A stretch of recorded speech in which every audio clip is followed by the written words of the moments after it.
이번 영상에서는 정신병이 어떻게 성격과 관련이 있는지에 대해 알아보겠습니다. 성격은 그 사람이 생각하는 방식이며 행동으로 이어지게 됩니다. 그 이유는 성격에 따라 자신의 주변 환경과 사건들을 해석하고 판단하기 때문인데요. 성격이 다르다는 것은 하나의 현상에 대해 생각하는 방식이 다르고 행동을 달리한다는 의미이며, 인간관계에서 성격의 차이는 많은 갈등과 부정적인 결과들로 이어지기도 합니다. 예를 들면 개와 고양이의 경우, 한쪽은 반갑다고 꼬리를 세우는데 한쪽은 이를 싸우자는 의미로 받아들여 서로 관계가 좋을 수 없다는 얘기가 있습니다. 인간관계에서도 예를 들면 아내가 남편을 위해 친환경 야채들로 반찬을 마련하였지만 남편은 이를 밖에서 고생하고 왔는데 밥상에 풀만 가득하다고 오해할 수 있습니다. 사소하고 작은 일들은 말을 하면 오해가 풀릴 수 있지만 그 오해의 크기가 크고 심각한 경우에는 이혼에까지 이르기도 합니다.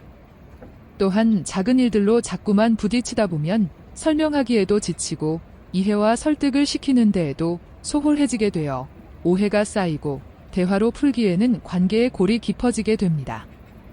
예전에는 성격이 외골수라 하더라도 공부만 잘하면 인정을 받는 시대였지만 요즘은 사회성과 창의성이 중요시되고 살아가면서 공부를 얼마나 잘했는가 보다는 성격이 얼마나 좋은가가 중요하다는 경험을 하면서 성격이 생활의 핵심 요소가 되어가고 있습니다.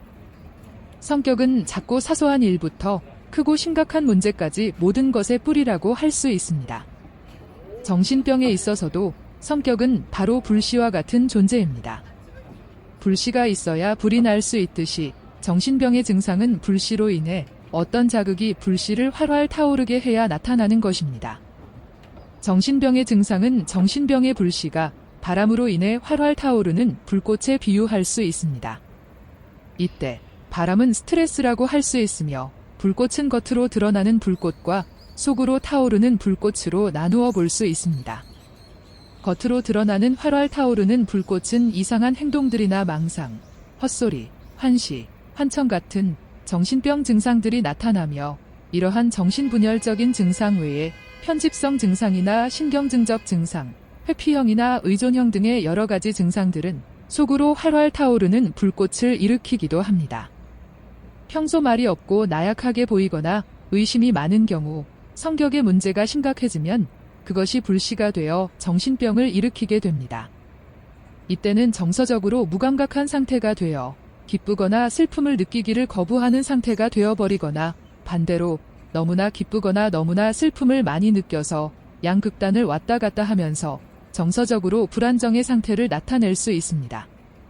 또한 정상적으로 사고하지 못하고 판단하지 못하게 되는 사고의 장애가 있거나 완전히 자폐적으로 타인과의 관계를 전혀 맺지 못하고 자신의 세계에만 갇혀 지내게 되기도 합니다. 겉으로 드러나는 활활 타오르는 정신병 증상들과 속으로 활활 타오르는 정신병 증상들 모두는 약물 치료를 받으면 조금은 진정된 상태에 이르게 되지만 그것은 임시적인 방편일 뿐 정신병의 불씨까지 제거할 수는 없습니다. 불씨를 제거하지 못한 채 증상만 조절할 경우 언제 또 다시 불타오르게 될지 모르므로 두 가지의 정신병 증상 모두에서 불씨를 제거하는 것이 가장 중요합니다. 즉, 정신병의 증상을 다스리는 것은 당장 불타오르는 불을 꺼야 하는 것처럼 시급한 문제이지만 여기서 멈추어서는 안 됩니다. 불씨를 제거하지 않으면 완전히 불을 껐다고 말할 수 없는 것처럼 정신병의 뿌리와도 같은 성격 문제를 해결하는 것은 참으로 중요합니다. 다음은 특별히 정신병으로 여겨지지는 않지만 정신병의 불씨가 될 수 있는 문제들이 있습니다. 우선 흔히 노이로제라고 하는 상태입니다. 이는 밖에서 보면 전혀 이상한 면이 없고 착하고 인격이 있는 사람으로 보이지만 개인만이 특별하게 갖고 있는 어떤 생각에 사로잡혀 있는 상태입니다. 예를 들면 돈은 꼭 필요한 것은 아니야, 사람을 의심하면 안 돼, 복잡한 것은 싫어, 사서 고생할 필요는 없어, 여자는 남자가 하자는 대로 하는 것이 최고야 등과 같은 생각들입니다. 이러한 생각들은 각자의 생활 환경이나 경험들에 의하여 굳어진 것들로 남들이 생각할 때는 우스갯소리로 들리지만 각 개인에게는 너무나 중요한 삶의 가치가 되어버린 경우입니다. 독특하고 특정적인 가치관, 궤변적인 이데올로기로 극단적이고 왜곡되고 편협한 가치관은 정도가 심해지거나 강도가 높아지면 성격적인 문제를 일으키고 이것이 바로 정신병의 불씨로 자라나게 됩니다. 이러한 사고방식에는 정도가 심하지 않을 때 벗어나고자 노력하는 것이 현명하고 지혜로운 선택일 것입니다. 다음은 많은 성공을 거두었지만 스스로 무언가 항상 부족함을 느끼고 늘 갈증에 시달리는 경우가 있습니다. 안정되고 성실하게 임하는 직장도 있고 경제적으로 부족함이 없이 풍족하게 삶을 누리는 것처럼 보이지만 만족하지 못하고 방황하는 사람들입니다. 이런 사람들의 경우 존재론적 고독을 느끼고 자기 자신의 한계를 느끼며 마음이 공허한 상태라고 볼 수 있습니다.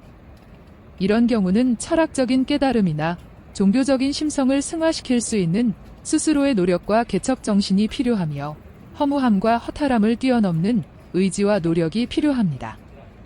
고독에 휩싸여 허탈함에 빠지고 우울함을 지니는 성격 문제로 굳어져 그것을 극복하지 못하면 정신병의 불씨로 자라나게 됩니다.